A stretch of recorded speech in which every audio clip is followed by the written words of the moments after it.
Good morning, or good afternoon, wherever you may be, or good evening, or good night. This is Jen at JensArtyInclinations, a place to create, share, and play. Hello everyone, welcome back to DEPHEMEREMBER 2023. Today's prompt is recycled fairy. And so, I've decided to do a writing board. Now, look, initially when I was thinking about this, I was going to do something with myself because I thought, well, I'm a bit recycled and a bit weathered. But then I found this beautiful picture of a fairy, and so I went for that instead. So what I did was I had this beautiful embossed cover of a book, an old vintage book that I found, and I've chopped off the cover, so just carefully separating the inside paper and then separating the spine. So I actually wanted to keep the spine on the piece that I'm using as the writing board. And yeah, that made it really very, very simple. And then all I've done on this actual lovely image from an old vintage book is I've just sanded it back a little bit just to give it a little bit more weathering and age, make it nice and smooth. And then I'm just sticking it down. So there's not a lot of embellishment on this. But what I do is a tassel, which is something that Artsy Solutions inspired me with. I hadn't seen writing boards with tassels off them before, and so thank you so much for the idea. It just helped get me over a rut that I was having with what I was going to do with a recycled fairy. I'll make sure I pop a link to her video that inspired me below. But yeah, I've got the spine now. I'm just gluing that across, and I love how that looks. And then that is your writing board pretty much done. So you could do it as simply as this. And I like the idea of using book covers. That's just, I've had this particular book cover for ages, and I love the embossing on the front. It's the Wonderful Book of Knowledge, I think it's embossed with, but it's so beautifully done, and so I'm thrilled to be able to use it. Now, I had to get out my big hole puncher, my big crocodile hole puncher, because my little crocodile just wasn't cutting it. So anyway, that's fine.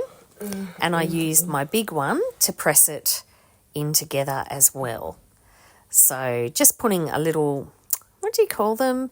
Rivet eyelet. Putting a little eyelet on it. Okay, so then just working out some lovely bits and bobs for my tassel here. And you know, tassels are always fun to put together. Well, I really enjoy them. I had a misspent youth doing lots and lots and lots and lots of macrame. So there was lots of tassels and strings and things involved, obviously, when I did that. But here I'm just cutting up some pieces that I wanted to go together. I really liked the greens and the teals, but I just wanted a little bit of blue there as well. And I have kept the tassel super simple. So I decided I would do just a plain old wrap on the top. I mean, it's a little bit more fancy than simply knotting it around, but it's just a finish that I really like, and as I say, comes from my macrame days. So just to hold it together in half, just knotting a little piece at the top there, and then that means that I can then secure the top of the tassel. So the way that I do my wrapping is you loop around your string that you're going to wrap with, and you place the loop at the top. And then what you next do is you carefully wrap it from the bottom towards that loop.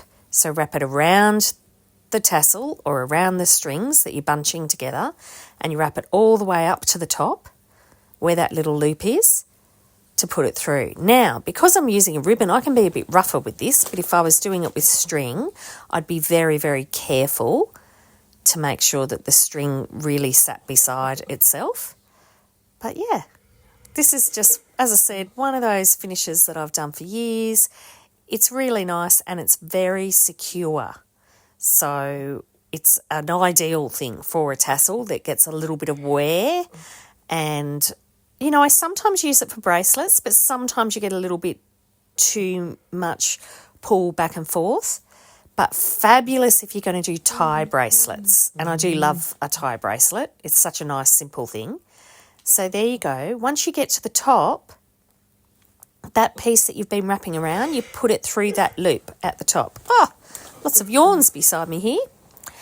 You put it through that loop at the top, and then you grab the string that's at the bottom and you pull the loop through, and it goes inside where your wrapping is. Isn't that absolutely wonderful? So just chop your string off just above the loop before you pull it all the way through, and then it's all hidden inside the wrapping.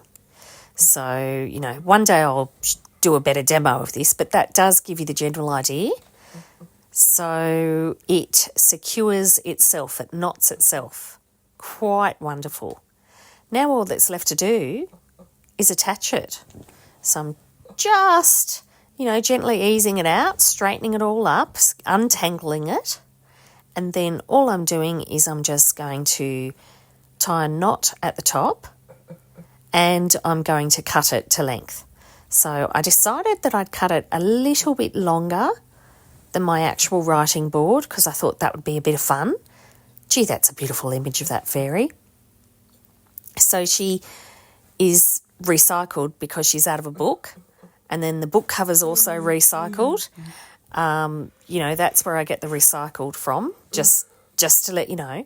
So then I'm just retying that top knot so that I can cut it down nice and short, and then all I'm doing is a bulb pin to pin it through the eyelet at the top. And then there you go, you've got your writing board. Now, what is a writing board, I hear you ask?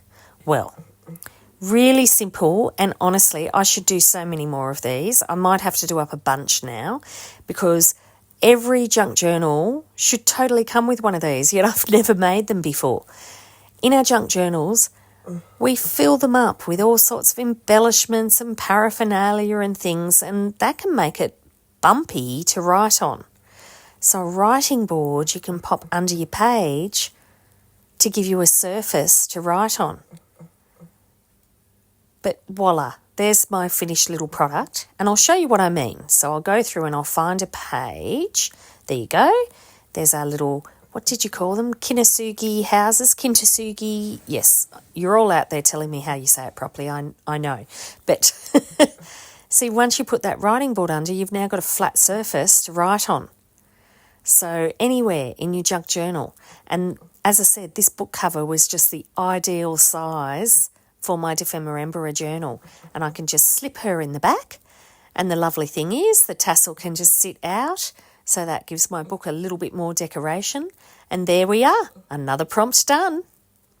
I'd love it if you could leave me a comment below. Hit the like button if you enjoyed what you saw today. And of course, please subscribe if you haven't already. I will see you next time. And in the meantime, keep creating. Enjoy!